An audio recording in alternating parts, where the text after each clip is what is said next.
nos conhece e que nos ama. Irmãos, que bom podermos estar louvando ao Senhor juntos nesta hora. Que bom podermos estar adorando ao seu santo nome. Você que está aí do Brasil, Portugal, São Tomé e Príncipe, Guiné-Bissau, Moçambique, Angola, Reino Unido, da onde quer que você esteja nesta hora, aonde quer que você esteja, sabe de uma coisa? Deus te ama. Deus cuida de você. Deus tem o melhor para a sua vida. Em meio aos sofrimentos e às lutas, nós entendemos que a vontade soberana de Deus, ela se cumpre e se cumprirá na sua vida. Não temas, o Senhor é contigo. Eleva os meus olhos para o monte, para as montanhas, de onde me virá o socorro. O socorro vem do Deus Todo-Poderoso, Criador dos céus e da terra, do Deus que nos conhece, do Deus que caminha conosco, do Deus que nos traz consolo. Alegrem-se, levantai as vossas cabeças e coloquem agora o seu olhar nesse Deus de amor, nesse Deus de paz e de toda consolação. Glória a Deus nas alturas. Nessa tarde, ou depende de onde você esteja, nós vamos estar meditando na palavra de Deus, no livro de Lucas, a partir do versículo, do capítulo 24, a partir do versículo 20, Lucas 24, a partir do versículo 36, até o versículo de número 49. Eu quero meditar com vocês sobre o que aconteceu após a ressurreição. Domingo passado, nós celebramos a ressurreição de Cristo, a Páscoa, e nós sabemos, através das Escrituras, que a nossa Páscoa é Jesus. Ele é o Cordeiro de Deus que tira o pecado do mundo. Foi isso que João disse quando o avistou. Eis aqui o Cordeiro de Deus que tira o pecado do mundo. Foi ele que morreu, foi ele quem ressuscitou e venceu uma vez por toda a morte. Nós meditamos no sábado passado sobre quando ele se ajunta aos seus 2 discípulos no caminho de Emaús. 12, uma cidade a cerca de 60 estádios ou 12 quilômetros de Jerusalém. Hoje eu gostaria de refletir com meus irmãos, com minhas irmãs, aonde quer que vocês estejam, sobre o que aconteceu após a ressurreição. Eu acho que isso é muito importante. A ressurreição, por si só, é poderosíssima, mas se nós isolamos a ressurreição, ela se torna simplesmente um fato histórico. E por isso gostaria de refletir o que aconteceu após Cristo ter saído do túmulo, após a sua ressurreição. O que aconteceu? O que foi que aconteceu no mundo? E o que é que ele espera para nós como seus discípulos? Então, vamos a Lucas 24, do versículo de número 36 ao versículo de número 49. E diz assim a palavra de Deus. Falavam ainda estas coisas quando Jesus se aproximou no meio deles e disse: paz seja convosco. Eles, espantados e atemorizados, pensavam que viam um espírito, um fantasma. Ele, porém, lhes disse: por que estáis perturbados e por que sofrem tais pensamentos aos vossos corações? Ou por que sobem tais pensamentos aos vossos corações? Vede as minhas mãos e os meus pés. Sou eu mesmo. Apalpai-me e vede, um espírito não tem carne, nem ossos, como vedes que eu tenho. Dizendo isto, mostrou-lhes as mãos e os pés. E não acreditando eles ainda, por causa da alegria, estando admirados. Perguntou-lhes Jesus: tendes aqui alguma coisa para comer? Eles lhe apresentaram um pedaço de peixe assado e um favo de mel. E ele comeu diante de todos eles. Jesus lhes disse: são estas as palavras que vos falei, estando ainda convosco, que era necessário que se cumprisse tudo o que de mim estava escrito na lei de Moisés e nos profetas e nos salmos. Então lhes abriu o entendimento para compreenderem as Escrituras. E disse: eis o que está escrito: o Cristo padecerá e ao terceiro dia ressuscitará dentre os mortos. E em seu nome se pregará o arrependimento e a remissão dos pecados em todas as nações, começando por Jerusalém. Vós sois testemunhas destas coisas. Envio sobre vós a promessa de meu Pai, mas ficai na cidade de Jerusalém, até que do alto sejais revestidos de poder. Vamos orar. Pai, nós te louvamos por esse momento tão maravilhoso na tua presença. Nós pedimos que, no poder do teu Santo Espírito, o Senhor abra os nossos olhos para que nós possamos entender as Escrituras. Que nós possamos receber do Senhor, Pai, a tua palavra que alimenta a nossa alma, Senhor, e que tira dos nossos corações toda a perturbação. Em nome do Senhor Jesus Cristo, nós pedimos que o Senhor, Pai, continue a ministrar as nossas vidas. Enquanto nós abrimos a palavra e as Escrituras, o Senhor também, por favor, abra os nossos corações para recebermos o Senhor. É em nome do Senhor Jesus Cristo que nós te oramos. Amém. Eu queria meditar, refletir com vocês sobre o acontecimento após a ressurreição de Cristo, quando ele faz uma visita aos 11 discípulos que estavam ali reunidos. Ora, Jesus teria aparecido 5 vezes depois da sua ressurreição. Ele apareceu a Maria Madalena no jardim, de acordo com o relato de João 20:14.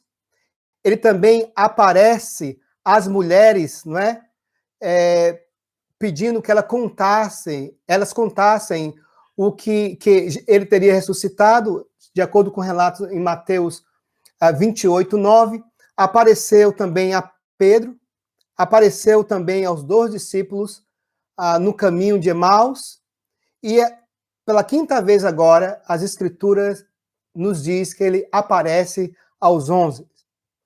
E quando Jesus entra ali, naquela sala onde estavam reunidos, a primeira coisa que Jesus fala àquele grupo de discípulos, de homens que estavam completamente confusos sobre o acontecimento ou os acontecimentos dos últimos dias, após a sua ressurreição, após a morte do Mestre, a primeira coisa que ele fala ao entrar naquela sala é o seguinte: a paz seja convosco. Paz seja convosco. Paz seja convosco. O Shalom de Deus seja convosco. Que a paz de Deus, que excede todo o nosso entendimento e que guarda os nossos corações em Cristo Jesus, seja convosco. Ora, Jesus estava no meio de um grupo de pessoas que estava experimentando desesperança, confusão, calamidade e caos. Agora, o interessante é que ele poderia ter chegado naquela sala e a primeira coisa que ele teria dito aos discípulos seria: olha, começar por você, Pedro. Eu quero saber por que você me negou. Poderia ser isso que ele fizesse. Mas Jesus não lidou com, não, tratou com questões políticas, com questões sociais, com questões doutrinárias. Ele não indagou de Pedro o motivo da sua negação. Mas a primeira coisa que Jesus faz, a primeira coisa que ele ministra aos corações perturbados, aos corações aflitos naquele momento, é o seguinte: que a minha paz seja com vocês. Que a minha paz seja com vocês. A primeira coisa que o mestre faz quando está reunido com seus discípulos é trazer tranquilidade e paz de alma. Porque o ministério para o qual Jesus teria o chamado era um ministério para a transformação de todo mundo através do testemunho do que eles viram e através da pregação da palavra. Paz, calma, serenidade em meio aos conflitos, em meio à calamidade. Ele estabiliza as emoções daquele grupo de discípulos. Eu falei aqui sobre Filipenses 4:7, que diz que a paz de Deus, que excede todo o nosso entendimento, guardará os vossos corações e os vossos pensamentos em Cristo Jesus. Se existe um momento na história recente, não é? Nos últimos, talvez, 50 anos após a Segunda Guerra Mundial, que nós devemos guardar os nossos corações e os nossos pensamentos na paz de Deus, é esse momento que nós estamos passando. O período pós-ressurreição aponta para esperança. Para essa esperança que não traz confusão, mas enche-nos de paz. João 14:27, o mestre diz: deixo a paz, ou a minha paz, a vocês. A minha paz eu vos dou. Eu não vou dar a paz para vocês da mesma maneira que o mundo a dá. Não se perturbe os vossos corações, nem tenham medo. João 14:27. Essa paz que dá tranquilidade à nossa alma, que nos dá estabilidade emocional, é a paz que somente Deus pode dar. Não é a paz que o mundo promete. Não é a paz que a ciência promete. Não é a paz que o dinheiro e as riquezas prometem. É aquela paz de alma. É aquela paz que nos traz aquela garantia que eu estou bem, está tudo bem comigo. Está tudo bem entre mim e Deus. Eu estou em paz. A paz, talvez, que as riquezas desse mundo ou qualquer outra coisa no mundo possa te dar, é uma paz passageira. É uma paz que só serve para o momento. É uma paz que toca no nosso exterior. Mas a paz que Jesus promete é a mesma paz pós-ressurreição que ele lançou, que ele liberou sobre os discípulos. A paz seja convosco. Jesus fala para os seus discípulos: por que vocês estão perturbados? No versículo 38, não é? Por que vocês estão perturbados? E por que sobem tais pensamentos aos vossos corações? Por que vocês estão se deixando se perturbar? Muitas das nossas falta de calma, perturbações, incertezas sobre as nossas vidas, vem como fruto do nosso pensamento. Da onde está a nossa mente? Eu vejo pessoas no meu consultório, pacientes que estão sofrendo, cheios de temor, cheios de falta de esperança, que estão desesperançosos, deprimidos, porque simplesmente eles deixam que a mente deles se concentre na negatividade que os cercam, ou a percepção negativa com que eles veem o mundo. Nós estamos vivendo num momento, em um mundo de más notícias. Eu falei na semana passada que as boas notícias não parecem ser celebradas. E se nós deixamos os nossos corações, a nossa mente, ser ocupada por negatividade, por más notícias, com certeza os nossos corações vão se mover de Deus. Vão se mover daquele lugar aonde eles deveriam estar. Isso é tudo, isso é em todos os sentidos, todas as áreas da vida. É por isso que o Mestre nos encoraja, através do apóstolo Paulo, a olharmos para as coisas do alto, a colocarmos as nossas mentes em tudo que é bom, em tudo que é sincero, em tudo que é honesto, em tudo que é puro. Não, eu não estou falando da negação da realidade. A vida é difícil muitas vezes. A vida, às vezes, é cruel. Nós passamos por sofrimentos, por lutas, por tribulações, por dificuldades. Não foi diferente na vida dos apóstolos, dos profetas. Muitos deles até perderam as suas vidas por causa do Evangelho.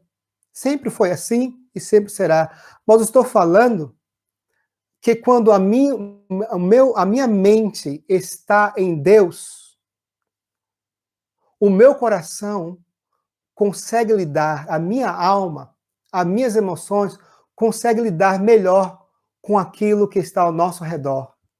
Porque a nossa mente não está mais fixada nas tribulações desse mundo transitório e temporário, mas a nossa mente agora está fixa no Deus das promessas, no Deus que prometeu que me guardaria, que estaria comigo, que não deixaria que praga alguma chegasse à minha tenda. Que o Deus também que disse que ainda que, ou que prometeu através das Escrituras, que ainda que se essa praga chegar, ele vai estar conosco e vai nos dar o escape, como ele disse, no mundo terei muitas aflições, mas tem de bom ânimo, eu venci o mundo. Os discípulos estavam entusiasmados, com os corações cheios de alegria, estavam abismados que aquela pessoa que estava ali com eles poderia ser Jesus. A alegria, o gozo, o regozijo da alma impediram que eles vissem o Mestre. É aquela velha síndrome que nós temos, não sei, mas no Brasil nós falamos dessa síndrome do que se isso é tão bom para ser verdade, possivelmente não pode ser verdade. Os discípulos estavam vivendo mais ou menos assim, eufóricos. É isso que a Bíblia, o relato aqui, nos diz. Eles ainda precisavam de provas científicas, né? Há um tanto de prova científica hoje no nosso meio. Precisavam também de provas físicas e científicas para entender o que estava acontecendo. Era uma mistura, talvez, entre os discípulos, entre alegria, entusiasmo, não é? Exagerado, com incredulidade também. Mas como? Quem pode ser esse? Isso é um espírito? Isso é um fantasma? A palavra ali é fantasma, é espírito, pneuma, diferente da palavra fantasma quando Jesus anda sobre o mar, né? Porque Jesus estava ali com um corpo glorificado, diferente, né? Um corpo que nós não entendemos ainda, porque não vimos, não sabemos como vai ser, mas vai ser o corpo de todos aqueles que ressuscitarem em Cristo Jesus. Eles estavam confusos, mas o coração também cheio de incredulidade. Eles queriam uma prova material, uma prova física. E veja bem, nós não somos diferentes, às vezes, dos discípulos, não. Quando Deus faz os seus milagres, quando Deus atua em nossas vidas, parece que nós queremos prova. Será que foi Ele que fez? Parece ser muito bom para ser verdade. E queremos provas. Queremos medir o imensurável que se dá no mundo espiritual com o mensurável que é parte desse mundo físico, desse mundo temporário. Provas matemáticas para entendermos os milagres e os propósitos de Deus. A incredulidade nos paralisa. A incredulidade nos impede de vermos Jesus ali perto de nós, querendo sentar à mesa junto conosco. Eu gosto do que Matthew Henry ele fala, né? Ele diz assim, quando a fé e a esperança são, portanto, fracas, porque o amor e o desejo são fortes, essa fé fraca deve ser ajudada e não rejeitada. Eu vou ler novamente. Quando a fé e a esperança são, portanto, fracas, porque o amor e o desejo são fortes, essa fé fraca deve ser ajudada e não rejeitada. Jesus poderia, não é, parar por ali e dizer, não vou mostrar para vocês mais nada. Mas o que Jesus faz com nós que somos fracos na fé, o que Jesus faz com nós que às vezes somos incrédulos, é ajudar a nossa fé, é caminhar conosco. E é interessante o que ele faz. Ele vai ao ponto de andar com o discípulo, ele vai com os discípulos. Ele vai andando com os discípulos. Ele não menospreza os discípulos por falta da fé. Ele não volta a jogar na cara de Pedro. Mas o que é que eu poderia esperar de você, né, Pedro? Você me negou. E não foi uma vez só, não. Foi 3 vezes. Ele vai andando, porque a fé fraca e a incredulidade, elas precisam ser ajudadas. Não é? E ele diz assim, ele diz aqui, no versículo de número 44,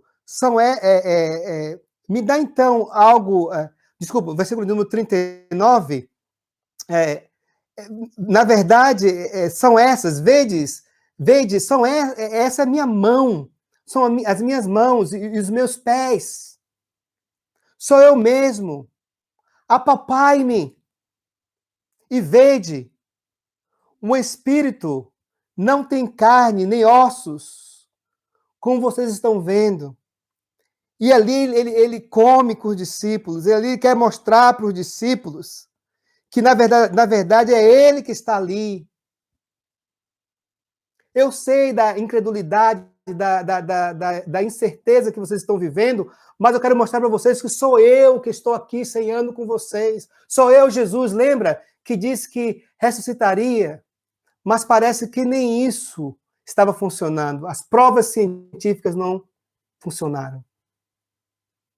Mas até que então, o mestre lembra aos discípulos do poder da palavra e das escrituras. Então, o que Jesus faz no versículo de número 45 abre as escrituras e, de repente, o entendimento dos discípulos são abertos para compreenderem aquilo que Jesus estava fazendo. Lembre-se do que está escrito. Deixe de lado toda essa euforia e essa incredulidade e essa busca por provas científicas e matemáticas e quânticas da minha existência, sou eu mesmo. Lembre daquilo, lembre o que as Escrituras relataram sobre mim, irmãos. Nada pode abrir o entendimento e o coração dos homens a não ser a palavra de Deus. O Evangelho é o poder de Deus para a salvação de todo aquele que crê, porque o Evangelho que é pregado é simplesmente a palavra do Senhor que é espalhada e testemunhada através de nós. E quando essa palavra é lançada, o coração perturbado, ele se acalma. A vida desorientada, ela completamente acha um rumo. A mente negativa, ela começa a saborear e ver as coisas que estão ao seu redor. E, de repente, o mundo, que parece completamente em trevas, ele tem cor, ele tem luz, ele tem paz, porque as Escrituras, usando um termo em inglês, unlock, ela abre, não é? O coração de todo homem e de toda mulher, para que eles possam ver pelos olhos da fé que o Jesus ressurreto é o Jesus que entrou em nossas casas, agora está todos os dias ceando conosco. A história não ficou resumida simplesmente a um fato histórico da ressurreição.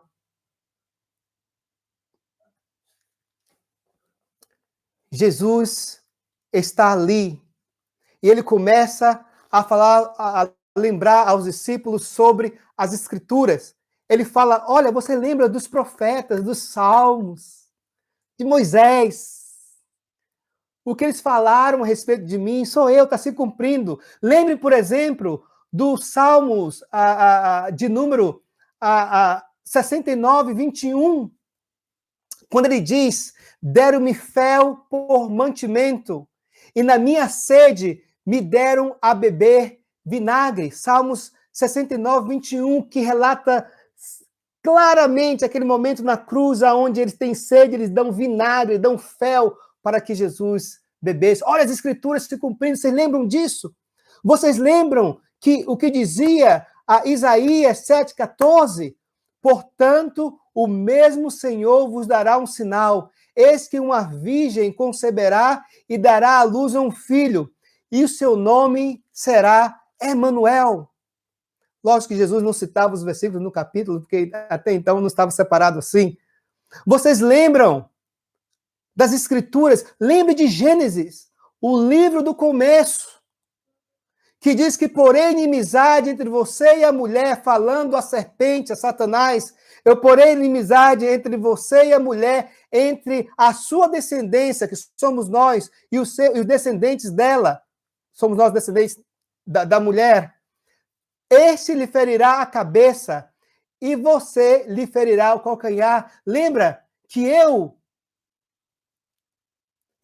feriria a cabeça da serpente, que a morte não poderia ter poder sobre a minha vida. Sou eu, esse mesmo Jesus de que as Escrituras dizem. Esses são os acontecimentos pós-ressurreição. Mas aí ele fecha com a grande missão. Ele diz para os seus discípulos, no versículo 47, 48, diz assim, e em seu nome se pregará o arrependimento e a remissão dos pecados em todas as nações, começando por Jerusalém. Vós sois minhas testemunhas. Envio sobre vós a promessa de meu Pai, mas ficai em Jerusalém até que do alto vocês sejam revestidos de poder. Irmãos, a Páscoa, a ressurreição não foi somente um acontecimento histórico. A ressurreição, ela se desenrola, os acontecimentos pós-ressurreição são importantes para nós. Aqui nós vemos Jesus, então, de nossos discípulos, aquele grupo de homens incrédulos, aquele grupo de homens inaptos. Ele está dizendo agora para os seus discípulos, agora o que vocês viram, vocês testemunharam, Vocês devem levar ao mundo, você deve contar a toda a gente, ide pregai a todas as nações, façam discípulos, batizem. E eis que estou convosco todos os dias até a consumação dos séculos. Vocês são minhas testemunhas. Vocês são testemunhas do Cristo ressurreto, do Cristo que traz a paz, que traz o seu shalom, do Cristo que estabiliza corações perturbados, do Cristo que domina a mente, domina a alma. É o Cristo da missão. É o Cristo que nos chamou para a propagação do Evangelho.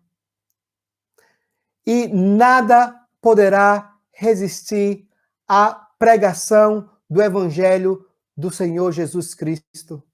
2000 anos, nada parou a igreja do Senhor. Nada conseguiu fazer com que os discípulos do Senhor Jesus Cristo, através de perseguições, de mortes terríveis, se calassem, na certeza de que aquele que ressurgiu é o mesmo que voltará para buscar a sua igreja. Aquele que ressurgiu é o mesmo que nos enche de poder para entendermos quem ele é e para divulgarmos essa pregação em todo o mundo. Os acontecimentos pós-ressurreição continuam a se desenrolarem até o tempo chamado hoje, aqui e agora. Não foi um fato histórico isolado. Não se turbe os vossos corações. Credes em Deus, credes também em mim. Amém. Que o poder do Cristo ressurreto continue a trabalhar nos vossos corações, nas vossas almas, e vos liberte de um mundo temporário e visível onde nós vivemos, mundo das provas e dos fatos, e abra sua mente, o seu coração, os olhos da fé, para que vocês possam ver além do que se passa. Vocês possam colocar os vossos olhos fixos no Senhor ressurreto, que venceu a morte e é Senhor da vida. Amém. Que Deus vos abençoe em nome dele. Amém? Vamos orar. Curvem suas cabeças aonde quer que você esteja nessa hora. Se você quer se ajoelhar, se ajoelhe aí à beira do seu sofá ou da sua cama, aonde quer que você esteja. Se você está no seu carro, viajando, trabalhando, se você é caminhoneiro nesta hora, estacione o seu carro em algum lugar seguro e ore comigo. Mas se isso não é possível, com os olhos abertos e com os ouvidos abertos, ore comigo e receba a oração da parte do Pai.